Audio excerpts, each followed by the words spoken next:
Shut it down! Shut it down! Shut it down! Shut it down!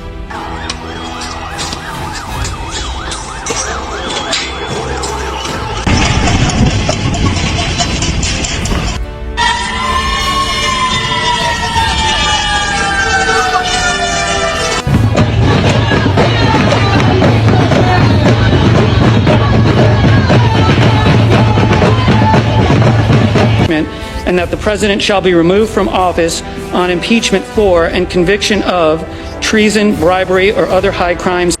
Trump resmi dimakzulkan oleh DPR Amerika Serikat. Dalam voting yang dilakukan, mayoritas DPR menyetujui Trump lengser.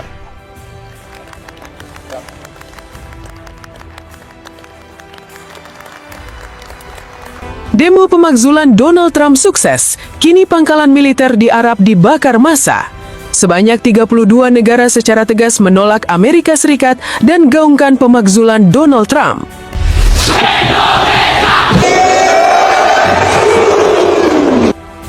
Demonstrasi terus berlanjut. Kini bukan hanya di Amerika, tapi sudah tersebar di 32 negara sekutunya. Demo yang paling mengejutkan di Arab Saudi, negara yang sebelumnya selalu menjadi sahabat terdekat Amerika setelah Israel. Di Arab Saudi, aksi protes berakhir dengan kerusuhan yang intens. Gelombang protes yang datang dari berbagai sekutu Amerika Serikat kian menggema akibat permintaan Presiden Donald Trump yang mendesak seluruh sekutunya beri dukungan militer di Selat Hormuz. Namun yang terjadi justru penolakan. Bahkan warga Arab dengan tegas menolak atas keberadaan pangkalan militer Amerika di tanah mereka. Negara ini adalah milik kami, jangan sampai dijadikan markas militer oleh Donald Trump. Kami menolak kalau negara kami diperlakukan seperti boneka, tegas salah satu pengunjuk rasa asal Arab Saudi dengan lantang. Perlawanan rakyat di kawasan Teluk, khususnya di Arab Saudi, mulai membara.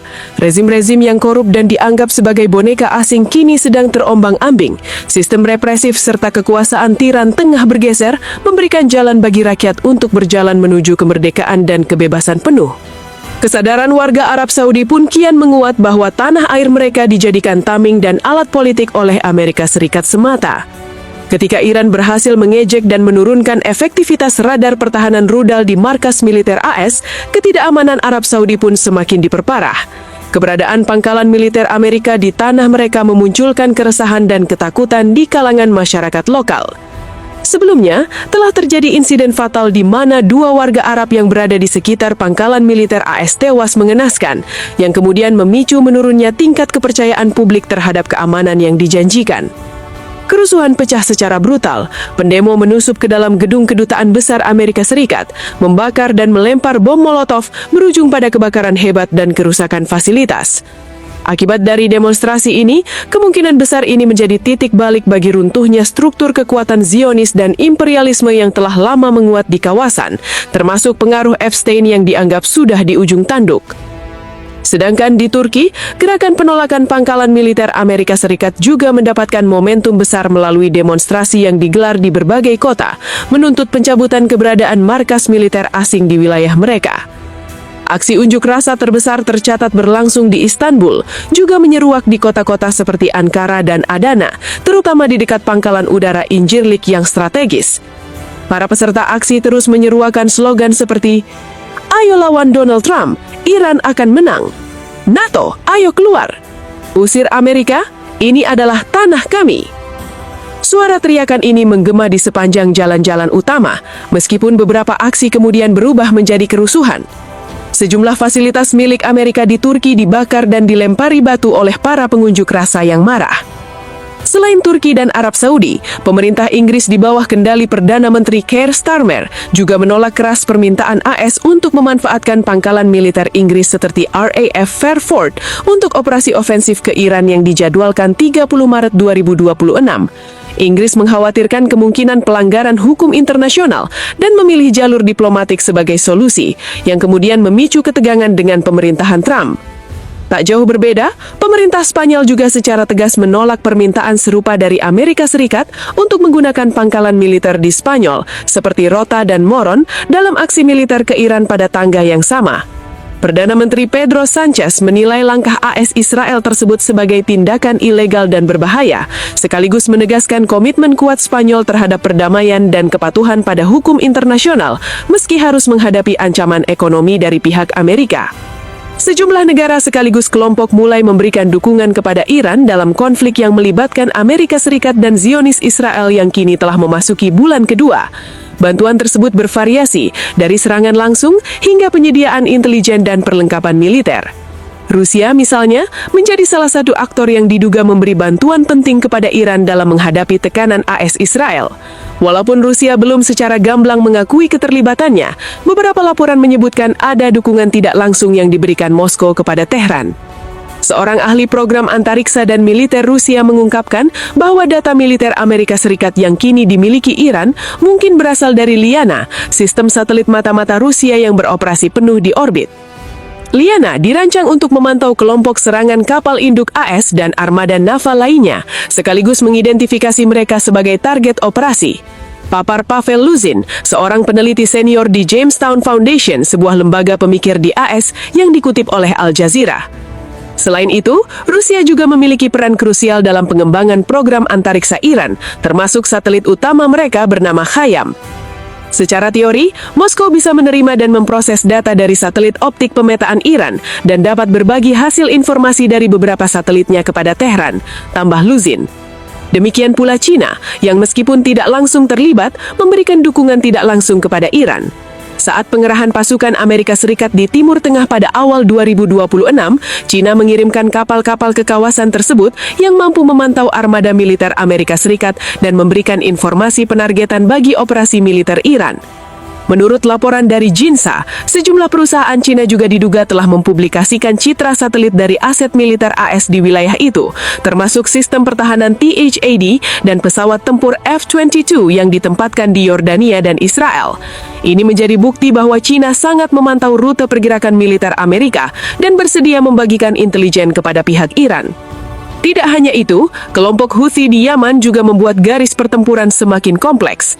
Kelompok pemberontak ini dilaporkan telah melancarkan serangan ke Israel pertama kalinya di bulan ini, tak lama setelah serangan pasukan AS dan teroris Israel terhadap Iran. Sampai malam kemarin, Yaman masih melakukan aksi peluncuran roket dan drone yang menyasar Israel serta pangkalan militer Amerika Serikat. Dengan situasi yang semakin produktif bagi Iran itu, sebanyak 32 negara sudah menyatakan kesiapan mereka untuk mendukung Iran dalam mempertahankan wilayah dan kedaulatannya. Dengan dukungan luas ini, titik kejatuhan kekuatan Amerika Serikat tampaknya sudah semakin dekat dan tidak dapat terelakkan. Gila! Iran bombardir pembangkit listrik Kuwait, krisis air dan listrik mengancam. Iran menyerang sebuah pembangkit listrik penting di Kuwait, dan dalam insiden tersebut seorang pekerja migran meninggal dunia sebagai akibat langsung dari serangan balasan yang dilancarkan Iran terhadap Amerika Serikat dan Israel. Kejadian ini menandai eskalasi signifikan dalam ketegangan yang sudah berlangsung lama di kawasan Timur Tengah, di mana konflik yang tadinya bersifat regional kini semakin meluas dengan memasukkan berbagai aktor serta sasaran strategis yang krusial bagi kehidupan masyarakat setempat. Konflik yang tengah berkecamuk di kawasan Timur Tengah saat ini telah berkembang menjadi pertikaian yang melibatkan berbagai negara di sekitarnya dan bahkan menyentuh sektor-sektor vital seperti infrastruktur energi dan air. Dalam situasi yang semakin kompleks ini, negara-negara yang terlibat menunjukkan tindakan agresif dengan menyerang fasilitas-fasilitas yang tidak hanya penting bagi ekonomi, tapi juga menyangkut kesejahteraan masyarakat luas. Iran yang sebelumnya kerap melakukan serangan terarah di kawasan tersebut, kini diduga melakukan serangan udara terhadap pembangkit listrik dan instalasi pengolahan air bersih di Kuwait, yang merupakan negara tetangga dengan posisi geopolitik sangat strategis di Teluk Persia. Sebuah fasilitas penghasil energi listrik sekaligus instalasi pengolahan air bersih di wilayah Kuwait menjadi target utama serangan udara yang diduga diprakarsai oleh militer Iran sebagai bagian dari aksi balasan terhadap tekanan yang mereka rasakan dari Amerika Serikat dan sekutunya, Israel. Infrastruktur ini bukan hanya berfungsi sebagai penyedia listrik saja, melainkan juga sebagai sumber penting untuk pengolahan air bersih yang sangat dibutuhkan oleh penduduk Kuwait. Oleh karena itu, serangan ini menimbulkan dampak yang sangat luas dan mengancam kelangsungan layanan dasar yang menopang kehidupan jutaan warga negara tersebut. Peristiwa tragis akibat serangan tersebut menyebabkan kematian seorang pekerja migran yang berasal dari India yang saat itu sedang bertugas di lokasi pembangkit listrik dan pengolahan air.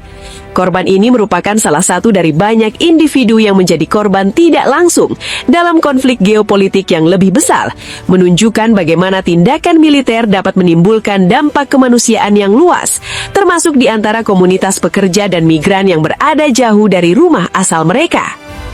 Tidak hanya menimbulkan korban jiwa, ledakan besar yang terjadi dalam serangan itu juga menghancurkan bagian vital dari bangunan pembangkit listrik dan pengolahan air, yang secara langsung berdampak pada penyediaan listrik dan air bersih untuk masyarakat setempat. Kerusakan ini menyebabkan gangguan fungsi layanan dasar yang dapat memicu krisis kemanusiaan jika perbaikan tidak segera dilakukan, serta mempengaruhi kestabilan sosial dan ekonomi di Kuwait secara umum. Seorang juru bicara dari kementerian terkait di Kuwait menjelaskan secara resmi mengenai skala kerusakan fisik yang diakibatkan oleh insiden tersebut, mempertegas betapa seriusnya dampak serangan tersebut terhadap infrastruktur penting nasional. Pernyataan ini menegaskan bahwa negara memandang serius insiden ini dan telah memulai langkah-langkah mitigasi serta investigasi untuk mengantisipasi dampak yang lebih luas di masa depan. Fasilitas layanan yang berfungsi sebagai pembangkit listrik serta pabrik pengolahan air di Kuwait diserang sebagai bagian dari aksi agresif oleh Iran terhadap wilayah kami, ungkap Fatima Abbas Jauhar Hayat yang menjabat sebagai juru bicara resmi dari Kementerian Energi Kuwait dalam pernyataan yang diumumkan oleh AFP pada Senin, tanggal 30 Maret 2026. Pernyataan Fatima ini secara tegas menuding Iran sebagai pihak yang bertanggung jawab atas serangan tersebut, sekaligus menandai eskalasi konflik yang sudah semakin meruncing antara Kuwait dan Iran. Fatima menegaskan lebih lanjut bahwa serangan tersebut secara khusus menghancurkan infrastruktur yang sangat vital bagi kehidupan masyarakat Kuwait, menimbulkan kerusakan yang tidak hanya bersifat fisik, namun juga memicu ketidakstabilan sosial dan ekonomi. Infrastruktur ini merupakan tulang punggung pasokan listrik dan air yang menopang aktivitas sehari-hari masyarakat serta berbagai sektor penting seperti industri dan layanan publik. Tindakan agresi ofensif yang dilakukan oleh Iran ini menambah daftar panjang insiden militer yang sebelumnya sudah mengganggu kesaudalatan wilayah Kuwait selama bertahun-tahun. Serangkaian serangan serupa telah menghancurkan infrastruktur dan korban jiwa, mengguncangkan rasa aman penduduk Kuwait, dan memperburuk hubungan diplomatik antara kedua negara. Eskalasi ini turut menambah ketegangan yang sudah menjadi bagian dari dinamika politik kawasan Timur Tengah. Sebelumnya, insiden serupa juga sudah menelan korban jiwa 20-an orang akibat sejumlah serangan yang terjadi secara beruntun di wilayah ini. Kelangsungan keamanan menjadi hal yang sangat rawan, di mana berbagai serangan yang terjadi mengakibatkan luka fisik dan trauma psikologis pada masyarakat setempat, serta mengganggu lingkungan sosial dan ekonomi secara keseluruhan. Iran mengklaim bahwa tindakan keras militer yang mereka lakukan dan yang tercermin dalam serangan ini merupakan bentuk reaksi terhadap tekanan dan aksi militer yang diberikan oleh Amerika Serikat beserta sekutunya, Israel. Pemerintah dan militer Iran secara konsisten menyatakan bahwa langkah-langkah agresif yang mereka ambil merupakan upaya pembelaan diri atas serangan serta intervensi yang mereka nilai sebagai ancaman serius terhadap kesaudalatan dan keamanan nasional mereka. Serangan yang dilakukan oleh Iran seringkali terfokus pada lokasi-lokasi yang dijadikan pangkalan atau basis militer oleh Amerika Serikat di kawasan Timur Tengah. Target-target ini dianggap oleh militer Iran sebagai simbol dominasi kekuatan Barat dan ancaman langsung terhadap pengaruh regional Iran, sehingga serangan tersebut dimaksudkan untuk melemahkan kapabilitas militer musuh dan menandai perlawanan Iran terhadap keterlibatan asing di wilayah tersebut. Baru-baru ini, Bandara Internasional Kuwait juga mengalami serangan roket yang menyebabkan kerugian material yang tidak sedikit, menambah daftar panjang lokasi vital yang terdampak oleh konflik bersenjata di kawasan tersebut. Kerusakan yang dialami di fasilitas transportasi kunci ini menghambat arus logistik dan mobilitas orang serta barang, memperarah krisis keamanan dan ekonomi di negara ini. Keamanan di area tersebut semakin memburuk dan tidak stabil seiring dengan seringnya terjadi serangan udara selama beberapa minggu terakhir yang menimbulkan ketegangan dan ketidakpastian di antara masyarakat dan pelaku bisnis. Situasi ini menimbulkan kekhawatiran akan eskalasi yang lebih luas dan kemungkinan konflik yang meluas serta memperburuk kondisi kemanusiaan di wilayah tersebut. Setiap ledakan yang terjadi berimbas luas terhadap mobilitas masyarakat serta penyelenggaraan layanan publik di negara penghasil minyak ini yang memang sangat bergantung pada infrastruktur yang aman dan berfungsi optimal untuk mendukung perekonomian. Gangguan terhadap layanan dasar seperti listrik dan air semakin menimbulkan tekanan sosial, terutama bagi kelompok yang rentan dan komunitas pekerja migran. Konflik yang terjadi didasari oleh ketegangan politik yang sudah berlangsung lama antara poros negara Iran dengan kekuatan sekutu barat di wilayah Timur Tengah, yang melibatkan persaingan pengaruh geopolitik, ideologis, dan sektarian. Perspektif ini penting untuk memahami akar permasalahan yang membuat zona ini sering menjadi epicentrum konflik dan intervensi militer dan diplomatik. Sebelumnya, pasukan Quds yang merupakan bagian dari Korps Garda Revolusi Islam Iran (RGAC) secara terbuka mengumumkan janji untuk membalas serangan yang mereka anggap terus berlanjut dari Amerika Serikat dan Israel. Pasukan khusus ini dikenal memiliki peran strategis dalam operasi militer dan intelijen luar negeri Iran, serta menjadi ujung tombak Iran dalam menghadapi ancaman yang mereka nilai nyata dari pihak lawan.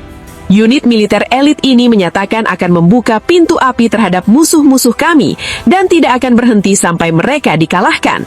Pernyataan ini memperlihatkan tekad kuat dari Iran untuk terus melancarkan serangan sebagai bentuk balasan dan perlawanan, serta menegaskan kesiapan mereka untuk menghadapi potensi eskalasi konflik yang lebih serius di masa depan. Pasukan Quds menilai serangan yang dilakukan oleh blok Amerika Serikat dan Israel merupakan pelanggaran berat terhadap hukum dan norma internasional yang mencederai kesaudalatan negara Iran dan melanggar prinsip-prinsip hukum perang. Dengan alasan tersebut, mereka membenarkan aksi balasan yang dilakukan sebagai upaya pembelaan diri dan menjaga martabat nasional. Pemicunya adalah serangkaian peristiwa tragis yang menimpa pimpinan tertinggi Iran yang sangat mereka hormati, yang dianggap sebagai simbol revolusi dan identitas nasional Iran. Peristiwa ini memicu sentimen nasionalisme dan kemarahan yang melahirkan gelombang pembalasan militer, serta retorika keras dari pemerintah dan kelompok militan Iran. Pada akhir Februari lalu, agresi militer menyebabkan tewasnya sejumlah tokoh sentral dalam revolusi Iran beserta sejumlah pejabat tinggi negara dalam sebuah serangan yang dianggap sebagai upaya mengganggu kestabilan politik dan keamanan nasional Iran. Kejadian ini menjadi titik balik yang penting dalam dinamika konflik yang sedang berlangsung, memicu eskalasi ketegangan yang serius antara Iran dan pihak-pihak lain.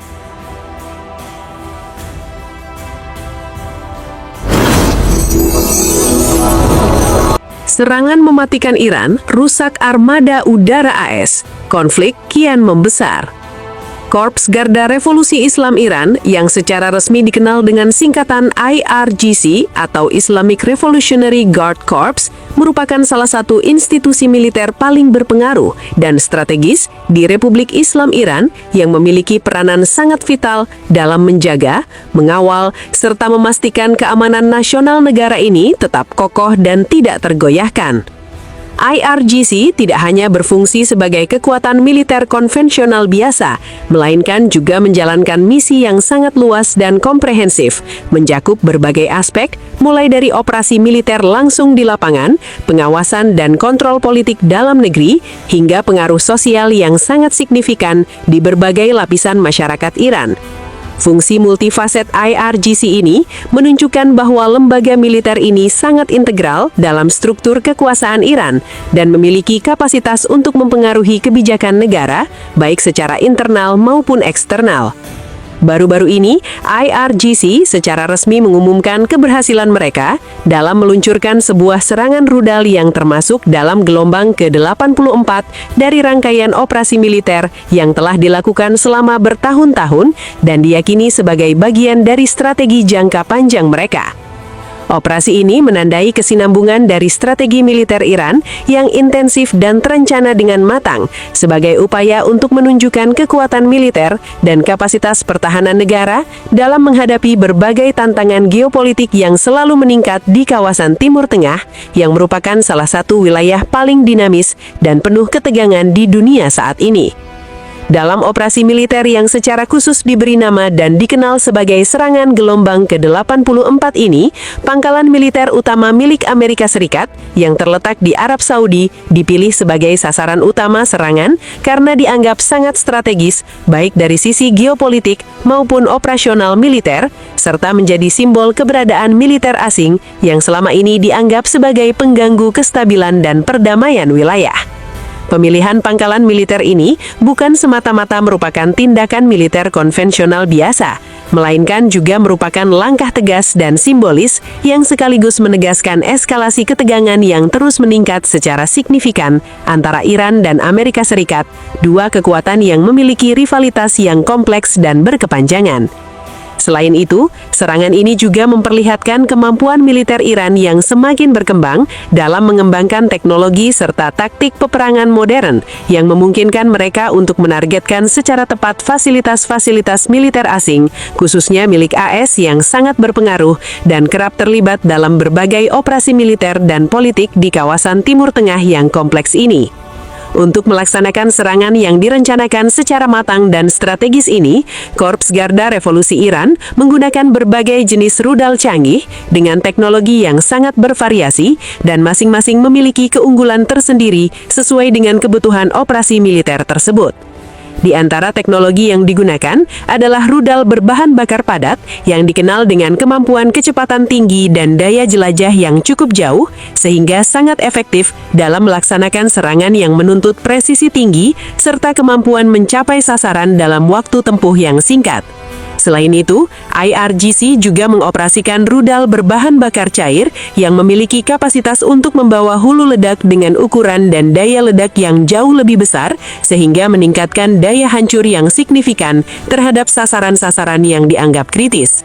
Tidak hanya terbatas pada penggunaan rudal saja, dalam misi ini, IRGC juga memanfaatkan drone-drone canggih yang memiliki fungsi ganda, yakni sebagai alat pengintai yang memberikan informasi real-time mengenai kondisi medan perang, serta sebagai senjata taktis yang mampu menyerang sasaran dengan tingkat akurasi tinggi secara langsung.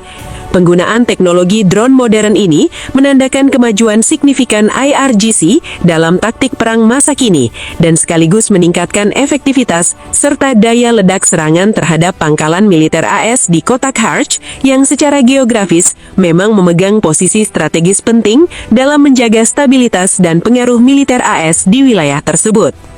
Dampak dari serangan besar-besaran dan terorganisir yang dilancarkan oleh IRGC ini sangat nyata, luas dan signifikan, memberikan kerugian yang tidak kecil bagi pihak militer Amerika. Beberapa pesawat pengisian bahan bakar milik Angkatan Udara Amerika mengalami kerusakan berat, bahkan ada beberapa pesawat yang hancur total akibat serangan tersebut. Pesawat pengisian bahan bakar jenis ini memainkan peranan yang amat vital dalam mendukung operasi udara Amerika, khususnya dalam hal pengisian bahan bakar di udara yang memungkinkan pesawat tempur dan pesawat pengintai mereka beroperasi dalam waktu yang lama dan jangkauan yang luas. Dengan rusaknya pesawat pengisian bahan bakar tersebut, kemampuan operasional Angkatan Udara AS jelas terganggu, menghambat logistik, dan mengurangi efektivitas misi udara di Timur Tengah. Kerugian ini bukan hanya merugikan dari sisi material, tetapi juga berimplikasi pada strategi militer yang dilakukan AS di kawasan tersebut. Selain kerusakan material, serangan ini juga menyebabkan dampak pada personil militer Amerika. Sebanyak 12 personil dilaporkan mengalami luka-luka dengan tingkat keparahan yang berbagi-bagi. Angka ini menambah catatan panjang korban militer AS sepanjang konflik panjang yang terjadi antara kedua negara. Sejak ketegangan meningkat, lebih dari 300 personil militer AS telah mengalami cedera selama operasi-operasi dan bentrokan yang terjadi. Korban ini mencerminkan dimensi kemanusiaan dari konflik ini yang tidak hanya berdampak pada peralatan militer, tetapi juga menyebabkan kerugian bagi sumber daya manusia yang merupakan aset berharga dalam menjalankan operasi militer dan menjaga pengaruh Amerika Serikat di kawasan Timur Tengah yang penuh dinamika politik dan militer yang kompleks, serta sering mengalami perubahan secara cepat dan tidak terduga. Kepada seluruh pemirsa setia Kompas TV yang selalu mendukung dan mengikuti setiap perkembangan berita serta informasi terkini yang kami sajikan, kami ingin menyampaikan informasi sangat penting dan khusus terkait dengan perubahan saluran penyayangan Kompas TV yang akan resmi diberlakukan mulai tanggal 1 Februari 2026. Mulai dari tanggal tersebut, Anda dapat menyaksikan seluruh program berita, informasi terkini, serta tayangan berkualitas yang selama ini disuguhkan oleh Kompas TV melalui channel 11 yang dapat dengan mudah diakses melalui perangkat televisi digital Anda maupun melalui penggunaan set-top box yang saat ini telah menjadi perangkat umum dan banyak digunakan oleh masyarakat di seluruh Indonesia. Dengan adanya perubahan saluran penyayangan ini, Kompas TV menegaskan komitmennya untuk terus dan semakin mendekatkan diri kepada pemirsa di seluruh Nusantara, sehingga mereka dapat selalu memperoleh berita yang terpercaya, akurat, informatif, dan berkualitas tinggi dalam penyajian setiap programnya. Upaya ini merupakan bagian dari misi mulia Kompas TV untuk selalu menyediakan berita dan informasi yang tajam dan mendalam, sehingga setiap pemirsa dapat memperoleh pembaharuan berita yang cakupannya luas, relevan, dan dapat diandalkan sebagai acuan dalam menghadapi setiap perkembangan dunia yang selalu berubah dengan cepat dan dinamis di masa kini dan masa depan. Dampak dari serangan ini sangat signifikan. Beberapa pesawat pengisian bahan bakar Angkatan Udara Amerika Serikat mengalami kerusakan berat. Bahkan ada beberapa pesawat yang hancur total akibat serangan tersebut. Pesawat pengisian bahan bakar jenis ini memainkan peranan yang amat vital dalam mendukung operasi udara Amerika, khususnya dalam hal pengisian bahan bakar di udara yang memungkinkan pesawat tempur dan pesawat pengintai mereka beroperasi dalam waktu yang lama dan jangkauan yang luas. Dengan rusaknya pesawat pengisian bahan bakar tersebut, kemampuan operasional Angkatan Udara AS jelas terganggu, menghambat logistik, dan mengurangi efektivitas misi udara di Timur Tengah. Kerugian ini bukan hanya merugikan dari sisi material, tetapi juga berimplikasi pada strategi militer yang dilakukan AS di kawasan tersebut. Selain kerusakan material, serangan ini juga menyebabkan dampak pada personil militer Amerika. Sebanyak 12 personil dilaporkan mengalami luka-luka dengan tingkat keparahan yang berbagi-bagi. Angka ini menambah catatan panjang korban militer AS sepanjang konflik panjang yang terjadi antara kedua negara. Sejak ketegangan meningkat, lebih dari 300 personil militer AS telah mengalami cedera selama operasi-operasi dan bentrokan yang terjadi. Korban ini mencerminkan dimensi kemanusiaan dari konflik ini yang tidak hanya berdampak pada peralatan militer, tetapi juga menyebabkan kerugian bagi sumber daya manusia yang merupakan aset berharga dalam menjalankan operasi militer dan menjaga pengaruh Amerika Serikat di kawasan Timur Tengah yang penuh dinamika politik dan militer yang kompleks, serta sering mengalami perubahan secara cepat dan tidak terduga.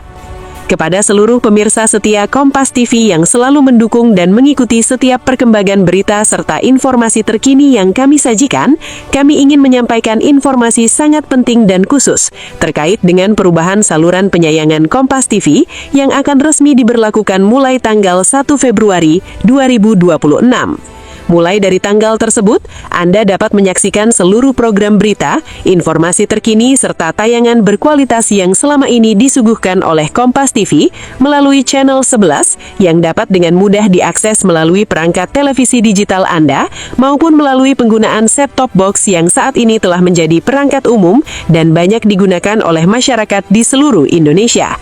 Dengan adanya perubahan saluran penyayangan ini, Kompas TV menegaskan komitmennya untuk terus dan semakin mendekatkan diri kepada pemirsa di seluruh Nusantara, sehingga mereka dapat selalu memperoleh berita yang terpercaya, akurat, informatif, dan berkualitas tinggi dalam penyajian setiap programnya.